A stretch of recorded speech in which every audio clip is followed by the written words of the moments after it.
All right, welcome back to another episode of the More Smarter Show with your hosts, Jake and Dylan. We are here with Rob Glasser right now, who is a mortgage lender in, I'm assuming all states, actually, or we'll get into that. But a lot of what Rob's passion is right now revolves around something called Bitcoin. I'm not sure if you've heard of it or not, but it is something that we're going to be diving deep into here. And Rob is also a real estate investor. So we're going to talk about that and also how he runs his mortgage business. So Rob, super happy to have you on. Jake, Dylan, thank you guys so much. I appreciate it. I'm looking forward to chatting it up today. Let's go. Sweet. Thanks, Rob. So we've known each other, and a lot. It's kind of like a lot of our guests, where Dylan, me, and you all know each other through the real estate world. Yes. But the reason we connect is not because of real estate in common. I believe it's because of business in common. And on the More Smarter Show, we don't like, we like to talk about how to work more smarter and how to have systems in place, people in place to, take the next step in our careers. So why don't you give us a little background of what you do and then talk about it into like how we met. I don't know if you know that story, but I want to talk about it if you don't. All right. So go ahead. Yeah, no, I'm a mortgage lender. I'm a mortgage guy. So, I work for a mortgage company and I've been in the business since 2018 now. So it's been a little bit by now. I help people finance their home purchases, pull equity out of their property, right? Everything to do with helping them understand the numbers behind real estate, behind mortgages and stuff like that. So, that's what I do. And I really like it. I've loved it since I've pretty much been in the business. It's been a roller coaster of a ride in certain ways. And Jake, we met through, we have mutual friends. Uh-huh. But, part of what really kicked us off was, if I'm not mistaken, was Bigger Pockets, right? Yes. The playground and the starting point for all people where they get launched into things, real estate and mortgage and investing in real estate. It's where we all end up starting out, right? And checking out their podcasts and their content and getting so pumped up and diving more into that world. But Rob, what you did, what we did together was different. You know how many people I talked to on Bigger Pockets? Hundreds, right? Throughout the years. Right. But you stood out for my world, and I hope I did the same because you invited me and Meg, my wife, to come and just record content. And that was awesome. And that really kickstarted a breaking out of my shell because I was a teacher at that point. So I was like kind of nervous about like, what do I teach? What do I post? The kids all follow me, shit like that. Yes. And that was a few Jakes ago at this point. Yeah. And levels ago. It's been so cool to see how much you've continued to really work hard and continue with, building your brand and posting and sharing and letting people know who you are and what you do and what you're about. And that was so much fun, right? Because that was, I remember you were still kind of making that transition away from your teaching job. And, I'm so pumped about that because we basically, you came over, we shot a bunch of reels, we didn't know what we were doing, but we didn't need to know what we were doing either. We just said, fuck it, like just and I got hate comments on I still get hate comments. You should see our YouTube page, but that was like that introduced me to haters and I needed that. It kind of desensitizes you to just being like, actually I can kind of just get up there and just speak a little bit and not have it have to be so overly planned. Just kind of start to say what I want to say. And you start to kind of get used to that and not really have as much concern about overproducing your videos. And that's when your stuff becomes good, is when you're actually just kind of being authentic anyway. Totally. So it's so much fun. Yeah.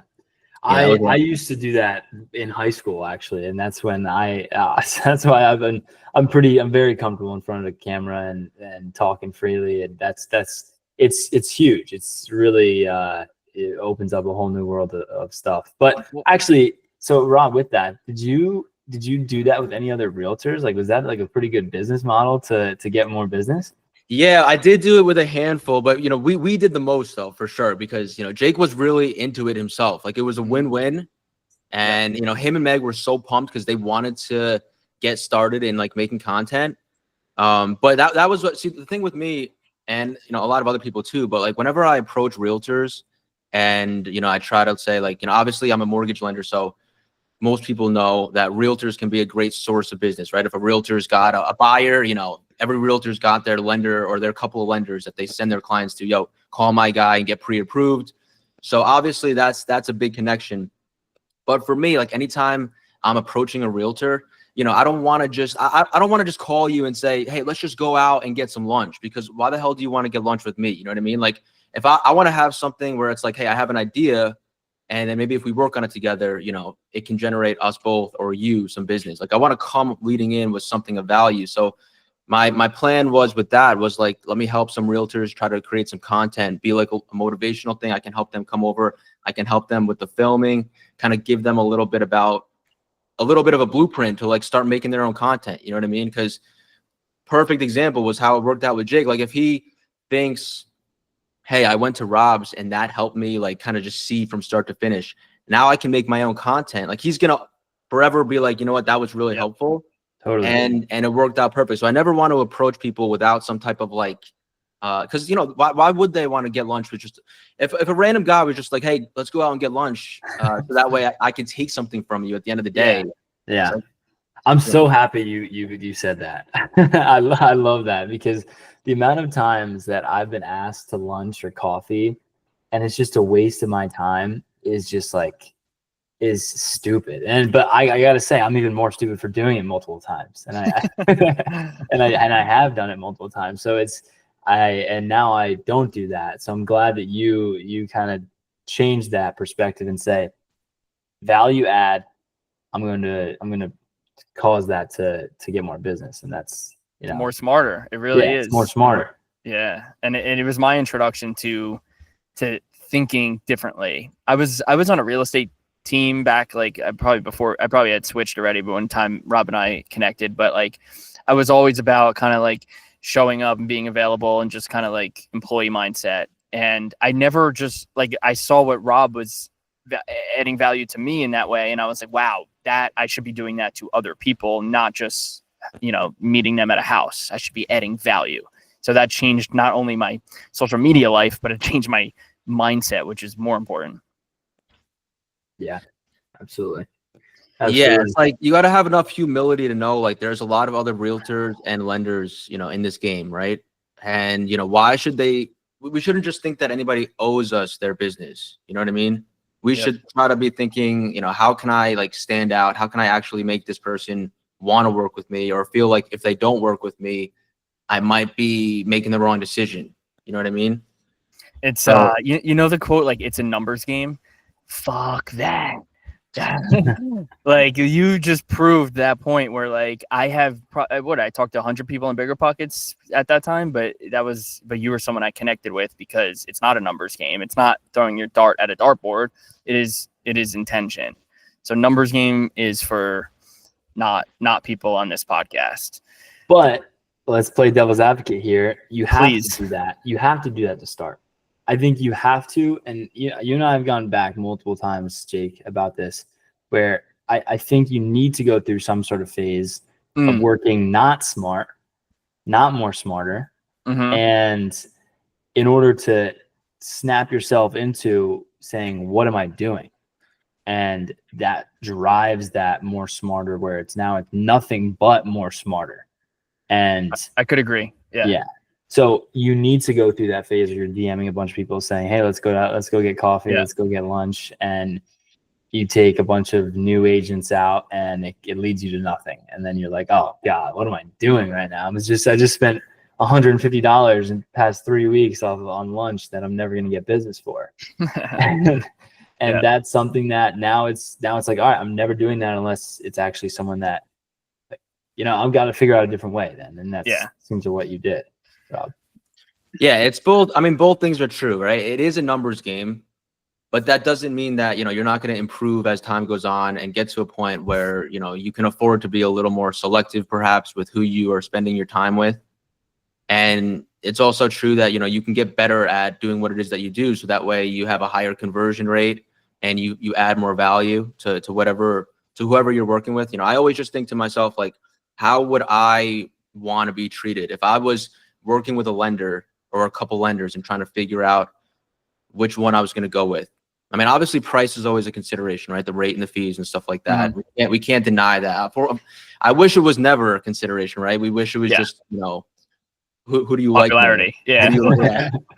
But you know, aside from like price and stuff like that, you know, I try to think like honesty and just being transparent, you know, answering the phone, being responsive, kind of giving them everything that, you know, avoiding little mistakes and pitfalls. And so I just try to think like, what would I want to do if sometimes I'm considering like, should I share this with a particular person, a particular client? There's a lot of things that sometimes you don't want to overshare. You don't want to overload them with information. But, you know, if you just ask yourself, like, would I want to know this? And that's how I kind of guide. I'm like, yeah, I would want them to just disclose this and be honest about it.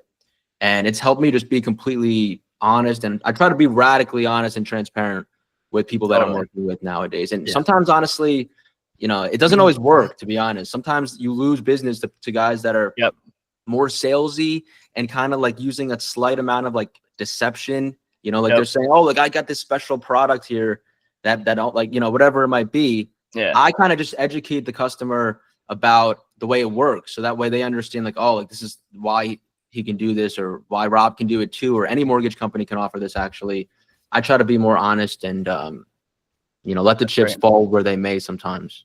Yeah. So speaking of numbers game, can we transition now into your maybe your financial career? Like, so you house hacked, right? Can you talk about maybe start with your real estate portfolio and then kind of where you allocate now? Yeah. So, well, I got into the mortgage business in 2018.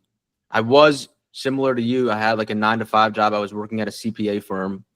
Didn't really like it. And I kind of was like, even before I ended up leaving that firm, I kind of knew I wanted to get into the mortgage business already because I just wanted to, probably similar reason, you know, realtors and lenders were basically doing the same thing. Like we're running a small little business here. And so I wanted to get into the mortgage business to have more control of my situation, right? I can work really hard, win clients, trust. And as opposed to just, you know, the 9-to-5 grind where the income is very steady in the mortgage business and same thing with the real estate business, you eat what you kill. And not everybody can do that. And in the beginning, I wasn't sure if I could either. But as you learn and study and pay attention and you work at it, you realize, all right, you can do it if you focus. So I got into the business in 2018. It was a great time because it was pre-COVID, and then COVID, as far as finances and interest rates was great, right? If you were in the mortgage business, those were the golden years. You know what I mean? If you got into the mortgage business right after COVID, you know, sorry, bro. I hope you're hanging in there. But yeah, so house hacking, I did buy my first and only property that I bought in 2022. I was looking for a couple years prior to that. I wanted to buy something. And being in the mortgage business, I was really aware that rates were super low and that it wasn't going to stay. So I'm happy that I had the foresight to know, like, I got to buy something before these rates go up. And that's really valuable. Like if you bought a property in 2022 or prior, you know, no matter what you bought, you did okay. You know what I mean? You could have bought a piece of crap. Doesn't matter what the hell you bought. I don't mean that entirely. You know what I mean? But there's a large amount of truth to that. And it's just a lot of the times because of just the interest rate environment, the broader economy and what's going on.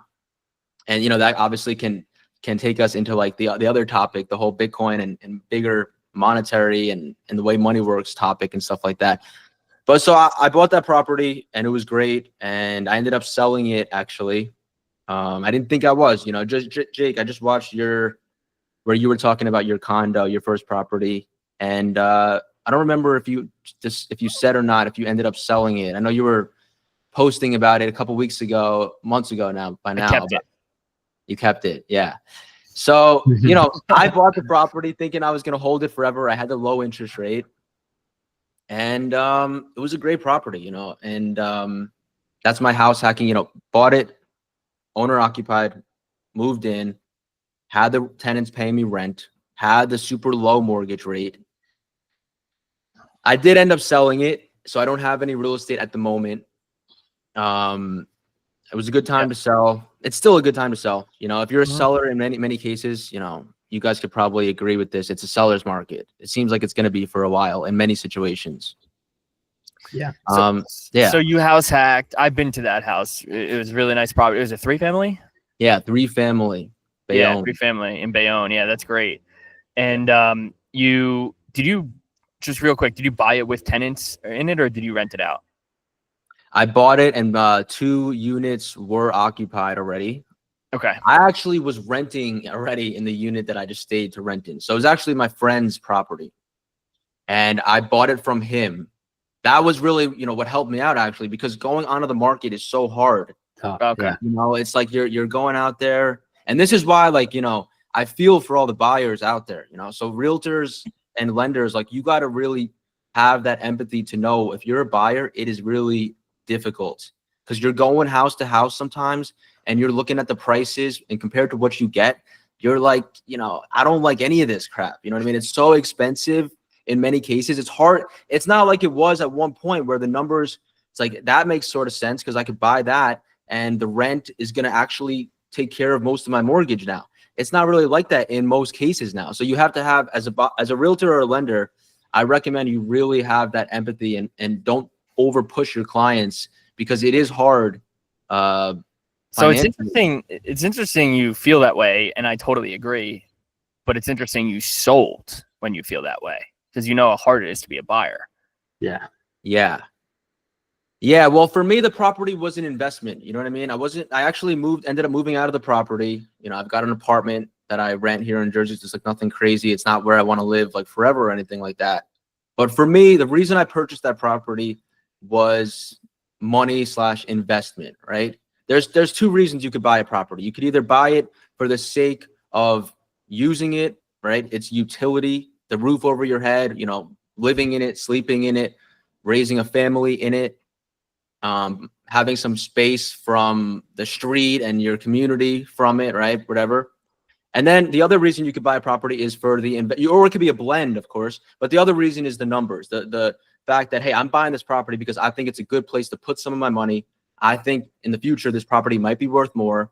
This property can generate me X amount of dollars per month, right? So there's either the monetary side of it or there's the utility side of it. Or again, a combination of both. For me, it was largely just the investment/monetary. And so, obviously, well, I ended up, falling down this rabbit hole. And I decided, with the way the property appreciated, I thought it was a good time to exit. And that's what I did. And how long ago was that? So you bought the house in 2022.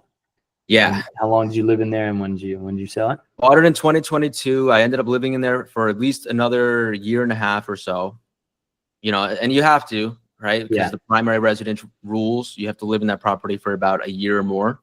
Mm-hmm. So I did that. It was really comfortable. I really liked the property. Ended up moving out. I sold it actually not until the beginning of 2025.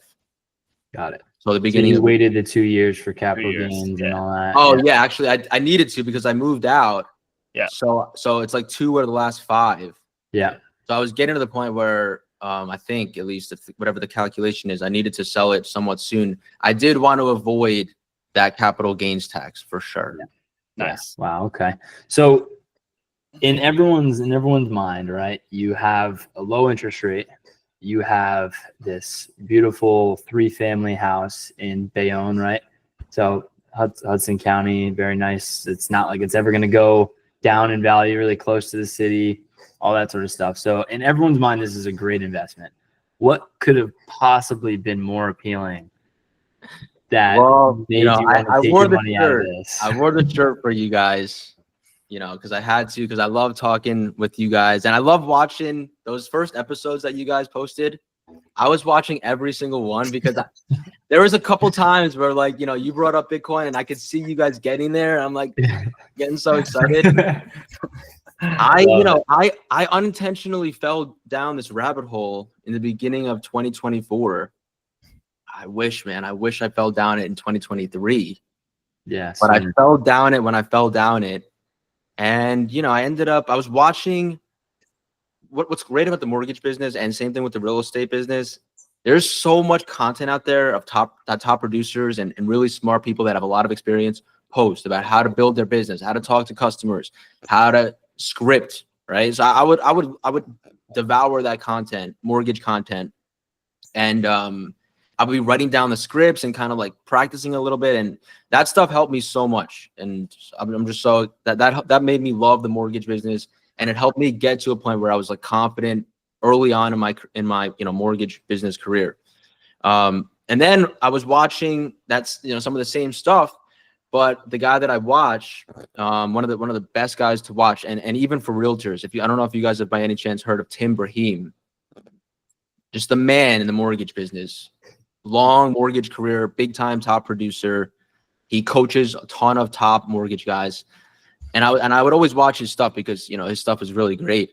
And he had on who's another guy who's another stud, Robert Breedlove, who you guys got to check out. I'll always shout him out. He's got the podcast, the What Is Money show, and he started talking about, because Tim wanted to have him on, and it wasn't going to be a mortgage podcast. It was going to be like, you got to tell us like what you told all my guys when I hired you to come talk to all my mortgage guys. He brought him out. And so he started explaining just some of the basics of the way the monetary system works, the way central banking works, the way inflation really works, and the way, he really demystified like the dollar and the way it really works. And of course, he also explained Bitcoin and the value proposition of it and stuff like that. So I just watched that video by chance, and I was watching mortgage stuff. That sent me down a rabbit hole where I watched a ton of his content. I read a couple books on, Bitcoin and stuff like that. And, I'm still a mortgage guy. What I do for work and what I love to do is help people with their mortgage. There's nothing more fun and rewarding than when you can help a customer and they are really appreciative of your help. And, that's how I earn and make a living. As an investment, real estate is an amazing thing, and it probably always will be because it's got that utility value. It's a scarce asset to some extent. It can generate cash flow. You can leverage it, right? So if you're sitting on a property that's, let's say you inherited a property with no mortgage. Well, you can either choose to sell it, which is one thing, or you can just take out a big line of credit or a cash out refi, and then you can choose how to use that money, right? You can invest it in something, you could whatever. So there's never going to be like a time where like real estate isn't like still an awesome way to store some of your money and invest it. But I just became really interested, and I fell down the Bitcoin rabbit hole, so to speak. And I think there's a great opportunity there. And I think it's still relatively early, actually, even though it's 2025 and the price is, like 120, 115, 120 right now. It's still early. There's still a lot of things that people need to get their head around with it. It's a phenomenal rabbit hole to fall down, by the way. yeah, it's great. Yeah, I fell down. You got to pull Jake down with us a little more. We're getting close. I know. We got it. We got it. I'm pretty new too. I'm only been maybe 8 months in, so I'm still trying to gather my head around it too. So there's a ton to learn, and it's not like you ever really get your head around it. Like you're always learning more about it. So it's something that's like a continuous, because it ends up extending into the realm of like everything, like money, economic history, like politics a little bit, human nature. Like you get into like everything with it. So it's deep. It's some deep shit. Totally. So can we like kind of play that a little bit? Like I am by no means a hater.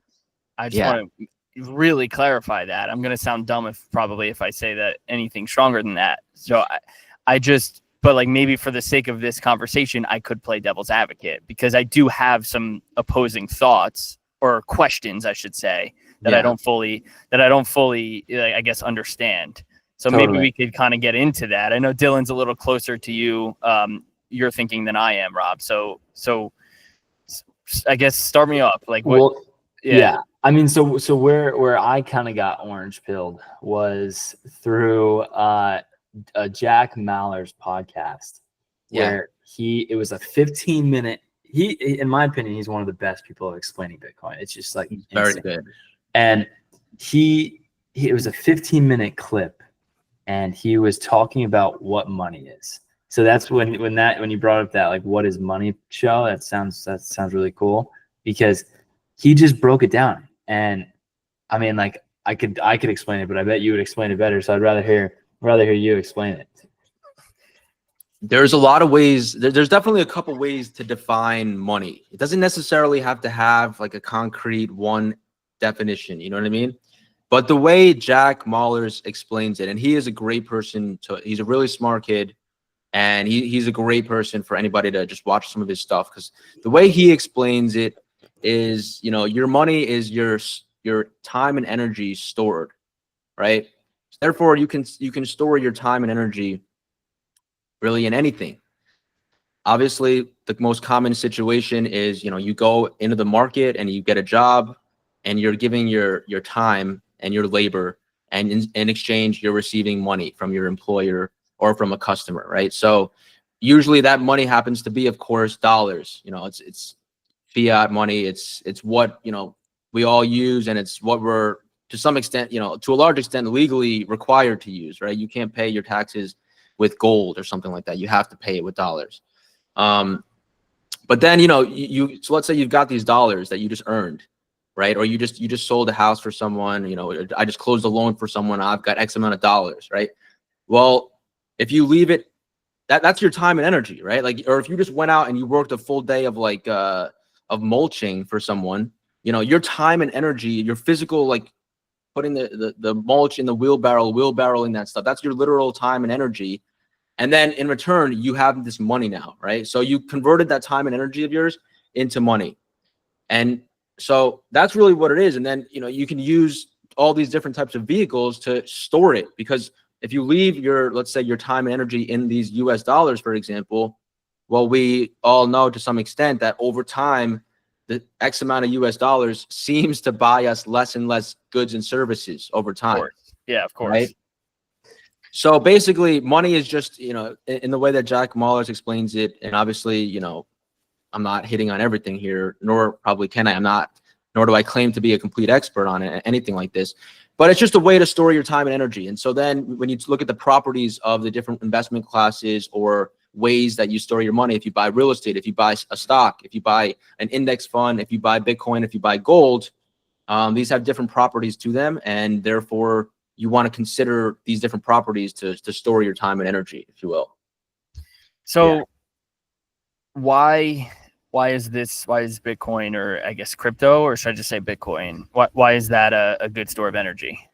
So Bitcoiners, we say, say I know Bitcoin, we say Bitcoin and not shitcoin. Yeah. All right. You can't say Bitcoin is with crypto, in my opinion. Yeah.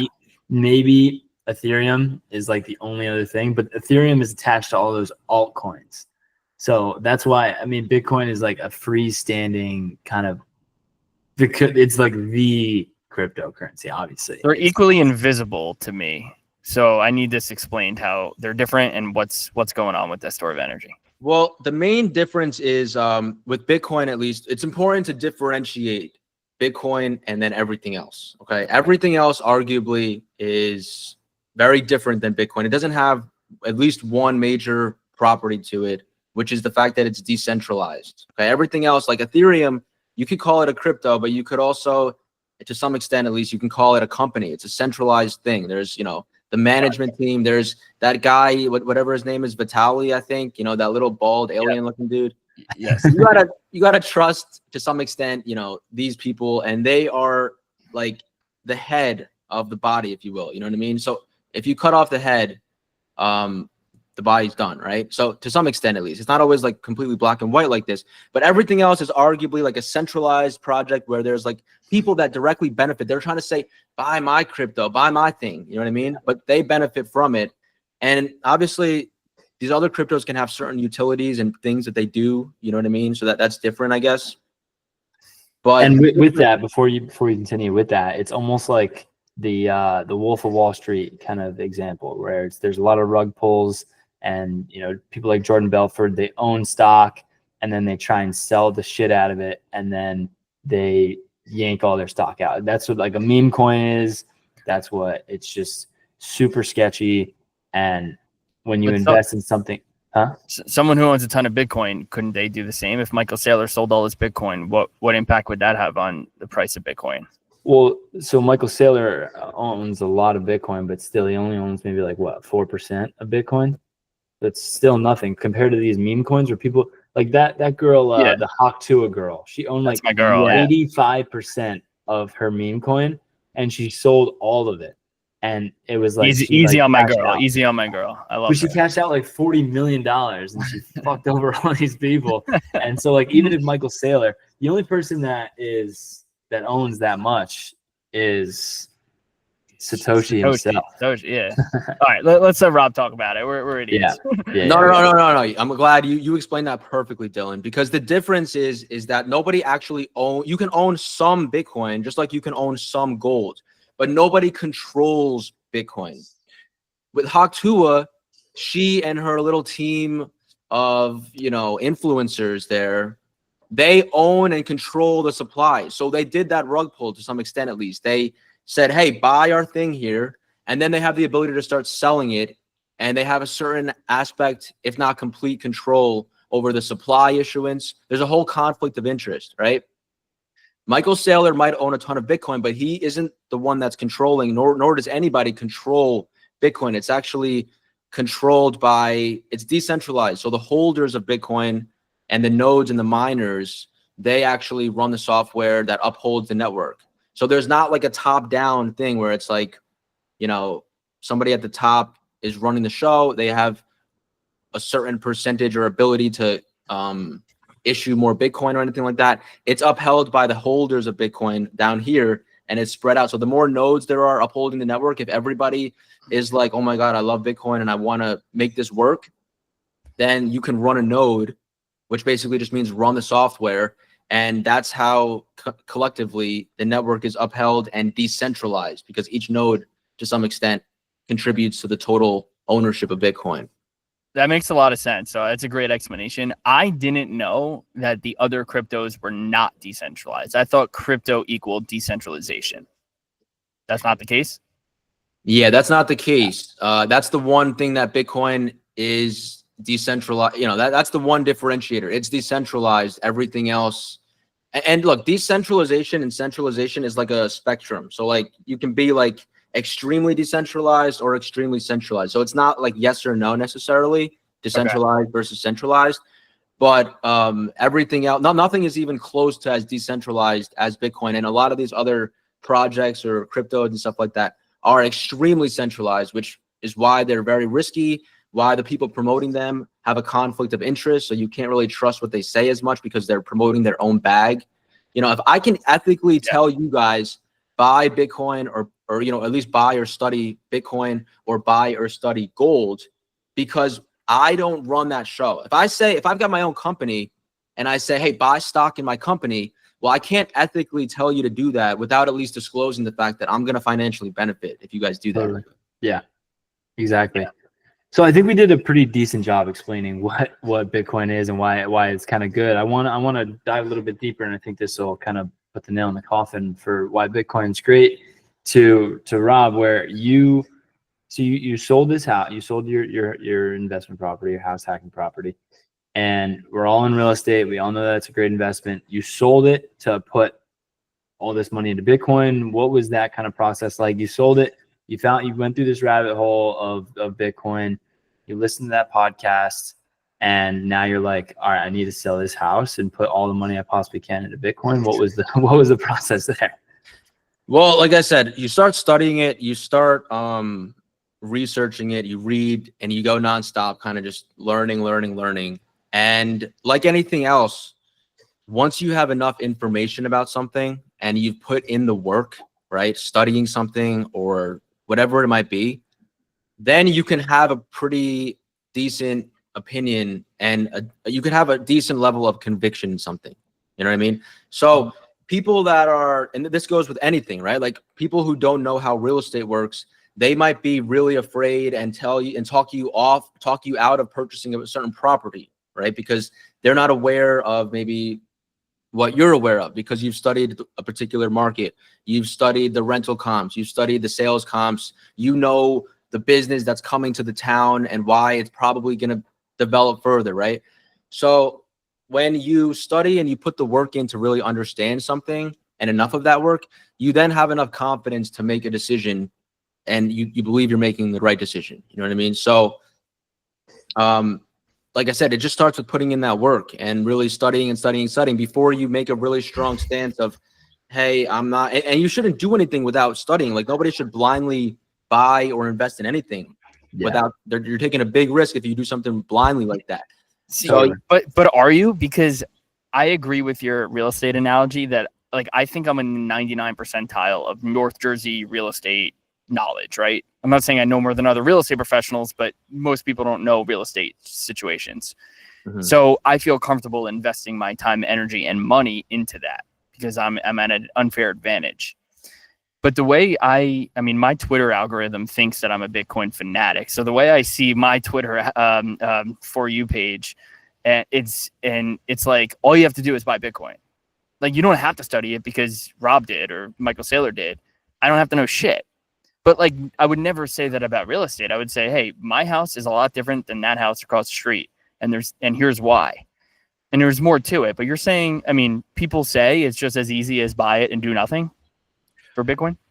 Well, that's all you really need to do. You know, when they say that, they're comparing it to like something like real estate, for example, right? When you buy a piece of real estate, there's a lot of work that goes into making sure that investment goes right. You have to, for example, obtain tenants and screen them, right? You need to deal with maintenance, or you need to hire and outsource in order to get your property fixed when something happens, right? And then they also compare it to the fact that, like, real estate, you are taxed very heavily, and the taxes typically go up as the property value goes up, right? They also talk about how the properties have insurance requirements, and insurance also goes up. So comparatively, that's my point. Comparatively, Bitcoin, all you theoretically need to do is own it, and you don't have to worry about those things. They're probably making that comparison. And they're also probably alluding to the fact that because of the fixed supply of Bitcoin, you know, once you buy, like, let's say you buy 1 Bitcoin, there's only 21 million Bitcoin that are going to exist. And obviously you have to research and verify that. You shouldn't just believe that at face value. That would be stupid of you. But, you know, if you study and you come to the agreement, yeah, there is probably only going to be 21 million of Bitcoin that exist. If you, let's say, have 1 Bitcoin, you've got 1/21 millionth of all the Bitcoin, right? And if that number stays the same, then your Bitcoin, the percentage that you have is not changing. On the other hand, comparatively with dollars, if you've got $1 million, the question is, well, how many total dollars are there, right? What's the denominator, right? Numerator, denominator keeps going up. So if your piece of the pie is getting smaller because the total dollars are over time increasing, you know, that's the comparison right there. Yeah, and I think a hedge against inflation makes a ton of sense. But if we can just stick to the real estate investing comparison to Bitcoin, the things you outlined about how difficult it is exactly why it makes sense to me, and especially when you have a 99% advantage. Like, if Yankee Stadium's fence was 200 feet away, me and Dylan would be in the major leagues. But we have to face curveballs, and it's 400 feet away in dead center, so we're not in the major leagues. And there's only so many major leaguers, and those major leaguers make a lot of money, right? So that's where I feel like I'm in the major leagues of real estate and would never get to that point in, I was going to say crypto, but in Bitcoin. Yeah. You understand? Yeah. I mean, I totally get that. And what my answer to that, and I want to hear Rob's too, but my answer is you should always, and I heard this from Dave Ramsey. I don't always agree in whatever he like everything that he says, but you should invest your money in where your brain is. So if your brain is a pie chart and you're 90% knowledge in real estate and 10% knowledge in Bitcoin, then that should be your investment portfolio as well. But if it's, you know, 50% real estate, 40% stocks, 10% of Bitcoin, like that's how it should be. So that's my kind of thought process towards it. Yeah, I agree with that too. Like, if you don't know anything about Bitcoin, then you probably shouldn't be, you know, taking any significant risks where you're putting a lot of your money into Bitcoin, because, you know, you simply just don't know what you're doing. You know what I mean? If you know real estate really well, and you know that this property is a good opportunity, hypothetically, right? And you know that it's probably going to generate X amount of cash flow. It's probably going to appreciate X amount per year or something like that. You know, you could take a loan against it, whatever. You know that the foundation is solid, etc. Well, at least you're making an educated decision at that point, comparatively, don't buy Bitcoin if you don't know anything about Bitcoin. And by the way, you're probably not going to, because you're not going to get yourself to do something that you don't know. So that's why I was saying, you need to do the work in order to make that decision. But also, you need to compare. Like, let's say you had like 50 grand, and you're like, all right, do I put it as a down payment on this property, or do I buy like 50 grand of Bitcoin? Well, at least then you can compare, because then you could to some extent determine how much cash flow you're probably going to earn from this particular property, how much you believe the property might be worth in 2, 5, 10 years. And then comparatively, if, you can think, all right, how much do I think Bitcoin is going to, on the other hand, go up, or how much has it been going up? And then you could actually make a comparison. And you could also compare how much work you have to do to get this property ready to go versus how much work you have to do for Bitcoin. And then you can make an educated decision like that. So I want to jump on that. You said 50K as an example of a down payment for real estate. That's a huge difference. Leverage. That's true. That is a huge difference, because yes, you could buy, what's it called, Satoshis or something. Like, it's not a full Bitcoin, it's just a piece of it. Yeah. But you're getting 50K worth of Bitcoin if you're using 50K, right? Whereas, and leverage in real estate. Different. Yeah. You're right. And that's why it's just important to just, like, when you understand, really, just as you study Bitcoin, you start to become, okay, like, there's this other way to potentially store my time and energy. And so you don't need to allocate everything to Bitcoin necessarily, but yeah, you could just become really aware about what the differences are, there's nothing, like, cash flow is a significant advantage. That too, it's very valuable, right? Like, if you've got X amount of dollars just like in your bank account, or X amount of Bitcoin or something like that, and then you're spending more each month than you're saving, well, your thing is going down. So if you've got a huge amount, then you might be able to live your whole life, and it goes down to here when you die, or here when you time it perfectly or something like that. Yeah. On the other hand, if you're earning more than you save, or than you spend, well, your total, like, pie is getting bigger each month, right? So cash flow, real estate helps you put a little bit more income in your pocket each month. That's a valuable thing. There's no way around that. It's just a very valuable thing. And yeah, the fact that you can put down a small amount of money and you can control this big property is very valuable too. But again, you just have to also look at the other things, like, again, how much the expenses are, the risks, the work that's involved, the energy. If you've got a tenant that doesn't pay you for a few months, you've got lawyer fees and eviction fees. If the property isn't in good condition and it's going to cost you 10, 20 grand of just basic maintenance or something like that.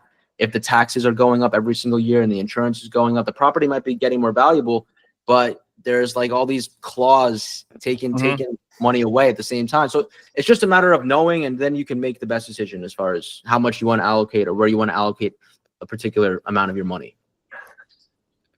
I got a quick, where do you store your Bitcoin?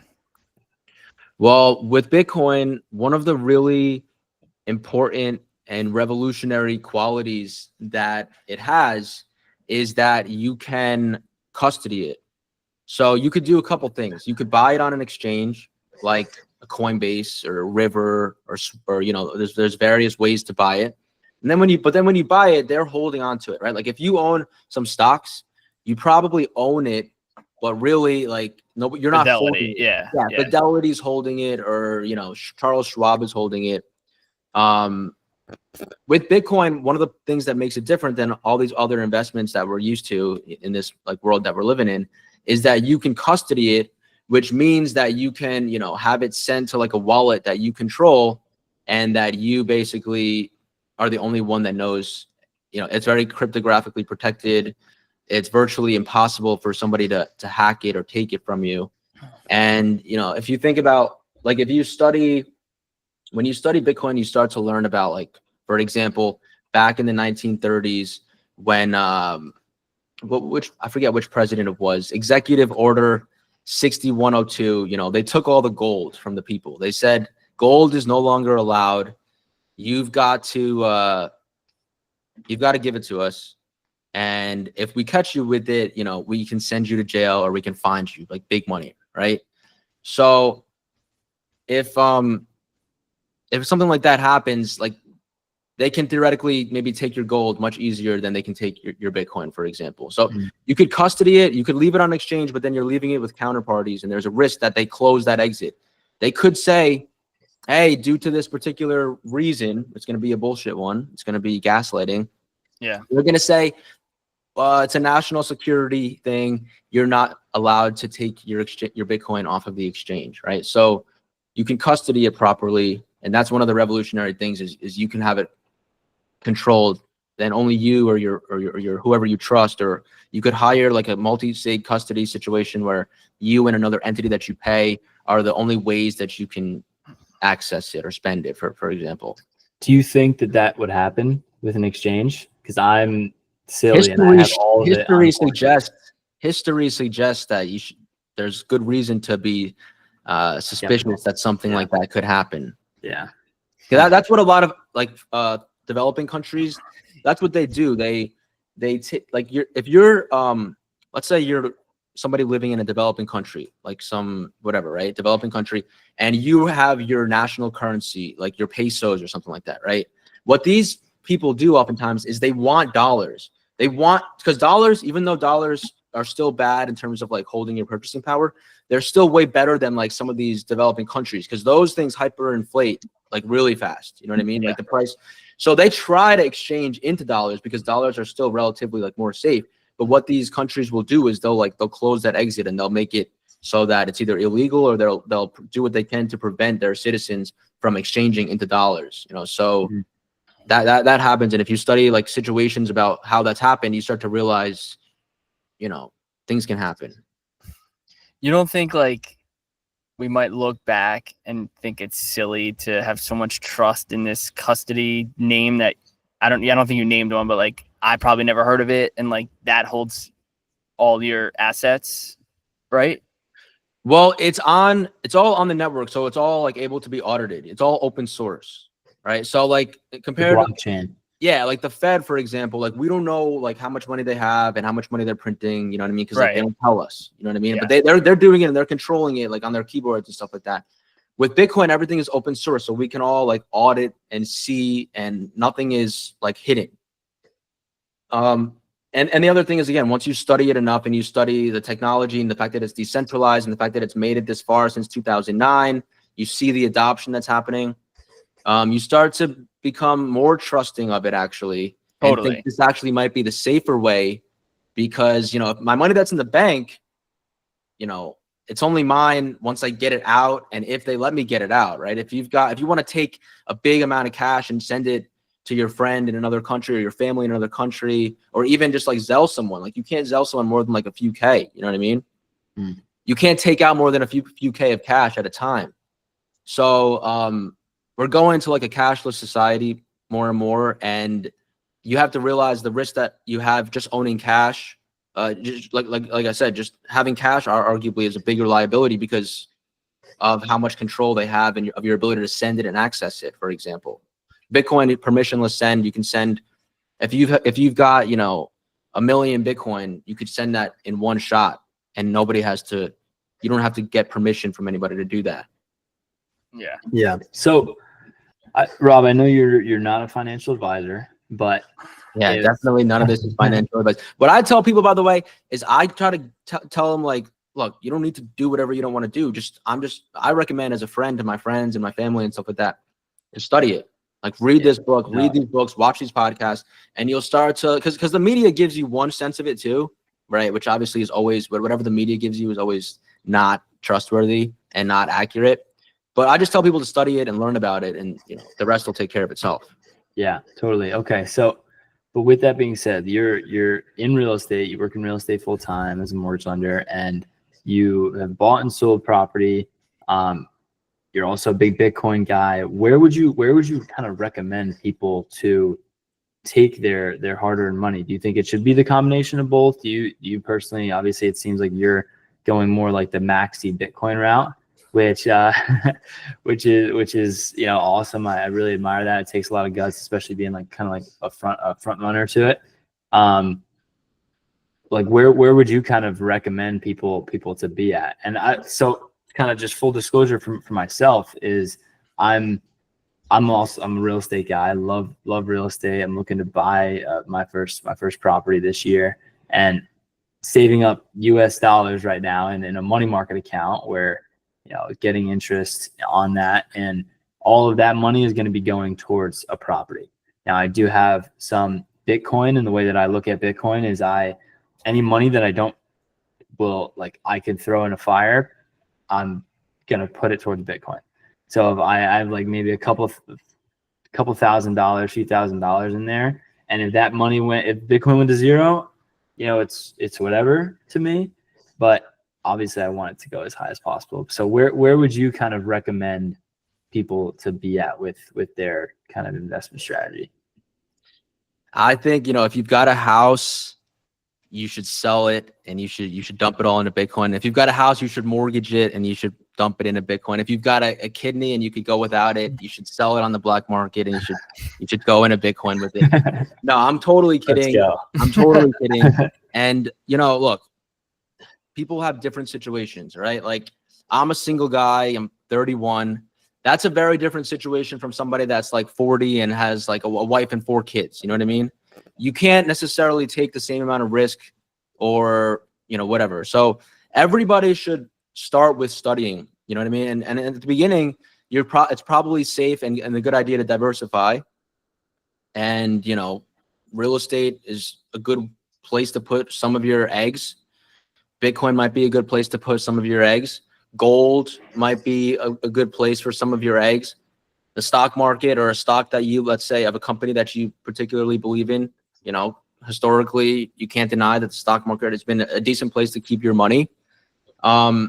It's going to depend on your level of education, and your level of your level of studying is going to end up being what helps you make that decision of like, do I want to put more or do I want to put less? And your level of like conviction and belief in it is going to be directly tied to how much you study. So there's a lot of decent places to keep your money. Like I said, like gold, stock market, real estate, cash flowing real estate that's in a good area. The stock market, gold, probably not the bond market, but yeah, you got to study. You got to figure out what's comfortable for you and what level of risk. Some people, they just lean heavily towards, hey, what's the fastest horse, and what's the safest one? What's the one that I have custody over? What's the one that has a fixed supply? What's the one that doesn't have maintenance taxes, maintenance cost, property taxes, home insurance? And then they think, diversification. Some people consider diversification as just like I don't know where to put my money, so I want to spread it out into a bunch of like crap, because like this might fail, that might fail, but then this one won't. Other people view diversification as like a safe way to hedge. And there's different ways, you could have a different philosophy on diversification. Michael Saylor would say that Michael Saylor would say, how many chairs are you sitting on right now, Dylan? Are you diversifying in the case that chair messes up? How many cars are you driving? And obviously it's not necessarily the best, you could say like, well, I can only drive one car or something like that, but you could have different philosophies on diversification. And you could arguably make the point that I only want to put my money in the best. Like if you were a real estate guy, right? Like you guys are, and you might feel comfortable owning nothing but single family homes in North Jersey, right? And then you're not that diversified away from the real estate market. The stock market, you're not in the stock market. You've got no gold. You know what I mean? You've got no Bitcoin. So it just depends on, what you know and how much you've studied and how much you believe and your risk tolerance and things like that. Yeah, no, I mean, I love this conversation a lot. And me and Jake kind of talk about this, where I like to go against the grain with a lot of different things. Like I think college is a scam. I think the traditional investing strategies are bad traditionally. If you can do Bitcoin or real estate instead of Roth IRAs or traditional like brokerage stock market accounts. The way that I mean, me and Jake even talked about this on the last podcast, was I had a Roth IRA, maxed it out for like 2.5 years, and had like 15 grand in there. And I think in the beginning of this year, I sold all of it. And because I was just pissed, because I was able to write everything off on my taxes for my real estate business. And then I had to pay taxes because I had to realize that $7,000 that I maxed out my Roth IRA. And I was like, this sucks, because I have to, like, I don't know, it's just an investing strategy that I'm not going to be able to touch until I'm 65 or 59 and a half or whatever it is, without any penalty. And this is just the slow way to get rich. I want to get rich as soon as possible. So like I'm thinking, where can I put this 14,000 to where now if I put it into Bitcoin, let's just look at the difference in compound interest, where if I put all of it into Bitcoin and I let it sit for that many, I'm 22. So let's just say it's 60. So for 38 years, 14 grand sitting in Bitcoin compared to 14 grand sitting in my Roth IRA, what's going to grow faster? And you're still not getting until you're 60, though. You're still getting rich when you're 60 in this example. well, I'm just, yeah, well, totally in this example, Yeah. but I would even debate that by the time I'm 40, it's going to be way higher than where my Roth IRA would be at when I'm 60. So that's my point, is when I'm 40 and all my If you money is in sell it. Bitcoin. Of course, but I think, I mean, this is something we could talk to Rob about too, is a lot of Bitcoin people are saying eventually we're going to be able to, just like we do in real estate, we're going to be able to leverage Bitcoin, which it would be fucking sick. I think you If already can.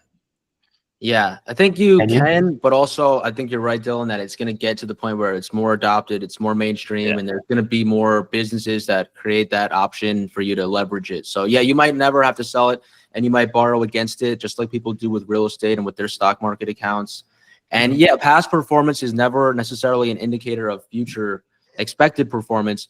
But yeah, if you just do the math and you look at Bitcoin's past performance and you're pretty conservative with that versus the stock market, it's pretty clear once you those numbers, you know, it's just simple. It's like It's not even astronomical. It's Yeah. not It's even what, close. what is Bitcoin up? Like, And then one's liquid, right? 200,000 One or you can also you could sell on a Sunday night if you want, and the other one you can't sell until you are a certain age without getting penalties, and you have to go through this whole system, right? Like, so there's other different qualities that you can consider there too.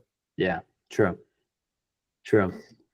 So, okay. Well, I mean, this has been over an hour at this point, and I can continue talking about this, and I'm sure you can too, Rob and Jake. But if we're gonna kind of cap it off right now, what do you kind of see as like the future of where Bitcoin is at, and then also just like your thoughts on real estate future as well? Obviously, we're in a very like high competitive market for a lot of buyers.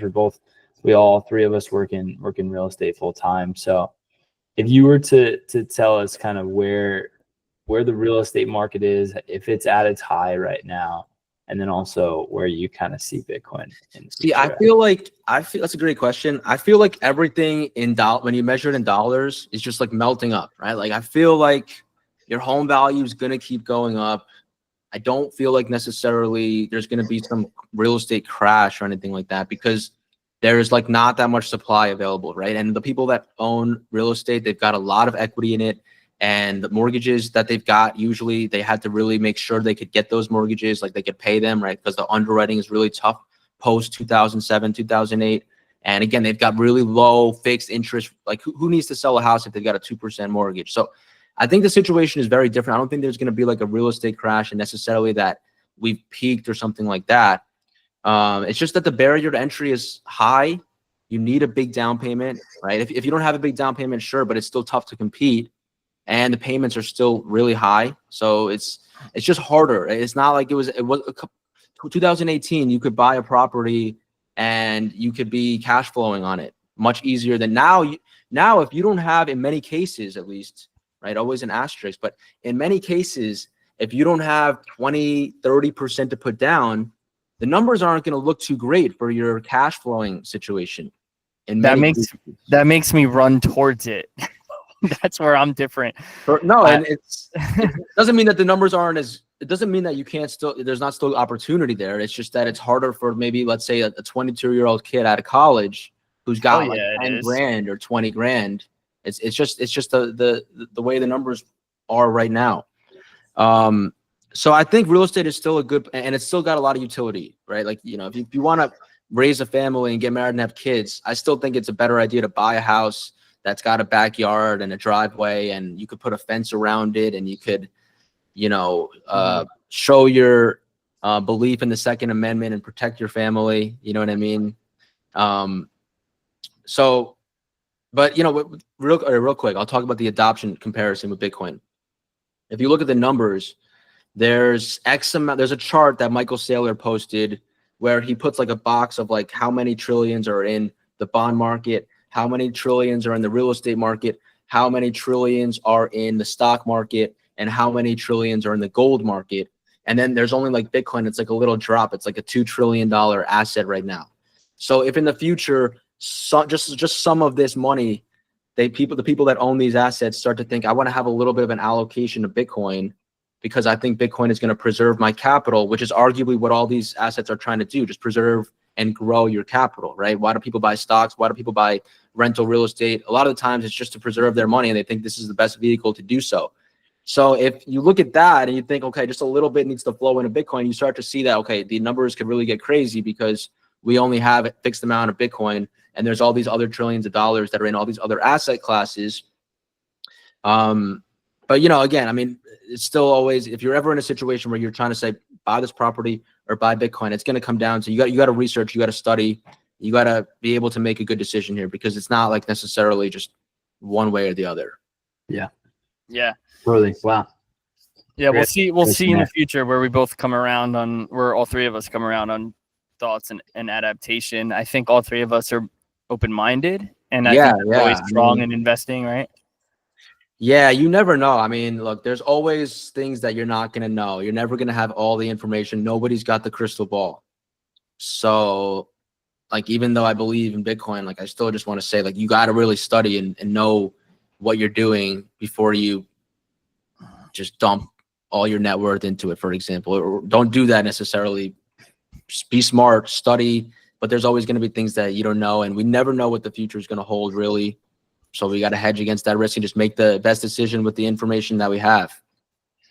Yeah, and you see, to throw this all together, we started this podcast about how you added value to my personal career, which was like with the content invitation, and potentially now adding value to explaining Bitcoin in a better way to me.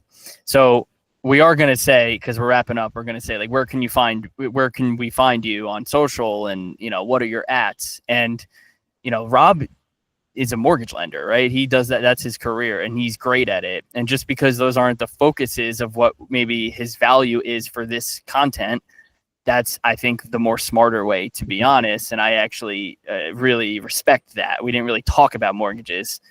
Yeah, with all that said, with all that said, by the way, hit me up if you want to buy real estate. Well, we trust you now. We trust that you are in our best interest. And like I said, too, like, still, like, there's no doubt that, again, like, if you're a married guy and you've got a couple kids, like, it's not probably a good idea. I think it's better to own your home, because then you could raise your family in that home, even though you're going to get taxed out the ass and your insurance is going to keep going up every single year. It's the property value is still going to go up to some extent, and you're going to have security for your family, right? And again, if there's a great, like, cash flow in property, cash flow is really valuable. Like, you can quit your job. Like Jake was able to get out of that teaching job because of cash flow. That's hopefully, you know, it's still there. So it's not that, like, Bitcoin is the all be it everything. Real estate has a certain value to it. It always will. And yeah, I don't want to just lie, and because I don't need to be, just because I'm a mortgage guy, I don't need to be of the opinion that anybody that has some free money should always dump it into real estate. Like, we have to acknowledge the fact that the numbers aren't that great in many cases, and there is a lot of maintenance and there is a lot of taxes. And if you actually just acknowledge that truth and you're honest with people, then hopefully they'll trust you, because if you're not honest, I mean, you shouldn't be trusted. Right. Wow. Awesome. Bar. That was a bar. What's a bar? Rob, where can we find you on socials? Rob Glasser with the underscore in the middle on Instagram and TikTok. I just filmed some new content, mortgage, some mortgage breakdowns of a couple of listings that are out there floating around. Love that. Like I said, you know, I still want to educate people on mortgages. I just want to also educate people on Bitcoin, because I think it's an ethical thing to do. It's like, if you knew about the gold rush before it was happening, would you want to tell people about it? Like, I'm not telling anybody to do anything I just tell people to study. So with that said, I'll leave you guys too with, like, the study recommendations. And I recommend this to anyone, you know, I don't care how old you are, if you're like 70 watching this, or if you're like 16 watching this. You know, so that's where you can find me on social. But a couple books that you can start to read to get your head around some of this stuff is you could always start with the Bitcoin standard. I give it to a lot of my clients at closing. I give them this book. Let's go. Just learn about this, you know what I mean? And just put like $1 into it, you know what I mean? Yeah. And so the Bitcoin Standard by Saifedean Ammous is a great book that'll teach you about the history of money and banking and central banking, and just barely even talks about Bitcoin. Because the first thing you need to know is the problem. You need to know the problem is inflation, mainly. You know, it's the fact that our dollars lose purchasing power. That's not how money should really work. That's why gold always was the money, because gold was largely inflation resistant, because you can't just go dump a bunch of supply of gold in the market. The supply of gold typically only goes up 1 to 2% per year because it's a real thing in nature. Right. With dollars, they could just print tons and tons of dollars. They could add so much supply. And then as those dollars make their way into the economy, everything goes up when you're measuring it in dollars. You know what I mean? So the Bitcoin Standard, Broken Money by Lynn Alden, another book that explains the financial system and money and the origins of money and how it's actually something that's determined and emerges from the free market. It's not something that the government creates. In the absence of all government, we would still be using some type of way to hold our wealth and exchange and trade. We wouldn't be bartering. We wouldn't be forced to, I have this, you have that, let's trade. We would all adopt some form of money, even in the most primitive economies. And because money is an absolute necessity and it emerges naturally. In prisons, they use cigarettes. There's a little economy within prisons, and they use cigarettes to that's their money. That's all they got. There's video games where there's enough of a community and you can buy different like little suits, like Fortnite, stuff like that. And they end up adopting one of the little things that's like the most liquid thing for money, and they can trade it with each other. So money emerges naturally. But Broken Money by Lynn Alden. The Big Print by Larry Lepard. I'll give one more book by Jeff Booth. Hold on. Wait till you guys hear, if you guys end up hearing Jeff Booth. The Price of Tomorrow, Why Deflation is Key to an Abundant Future. These are just 4 books that are just going to blow your mind. And awesome. Last but not least, one more thing, the podcast that you guys absolutely got to check out. This is the best of them all. It's the man. He's the man, Robert Breedlove. He's how I fell down the rabbit hole. He's just one of the smartest guys. He breaks it all down. He interviews everybody. His podcast is called the What is Money podcast. His name is Robert Breedlove. If you start dabbling in this stuff, you're just going to have it's not going to make you don't need to sell your real estate. You don't need to sell your stocks. It's just going to make you see and understand money better and be able to make better financial decisions for yourself, for your family, and your friends and your loved ones. That's it. Love it. Very bold to say that is the best podcast on another podcast, but no, I didn't even think about that. It's the best Bitcoin related podcast. Obviously, all else things, you want life advice, you want to figure out how to work more smarter, you got to tune into the More Smarter podcast. Let's go. That's a great way to cap it off. So yeah. Listen to the man, Rob. Really appreciate that. And you coming on and explaining all of this has been really beneficial to Jake and I and everyone watching. So they all know where to find you, Rob_Glasser, Instagram and TikTok. And guys, like and subscribe to the More Smarter Show. Only if you like it. Thank you guys. It was a pleasure, and really appreciate you guys for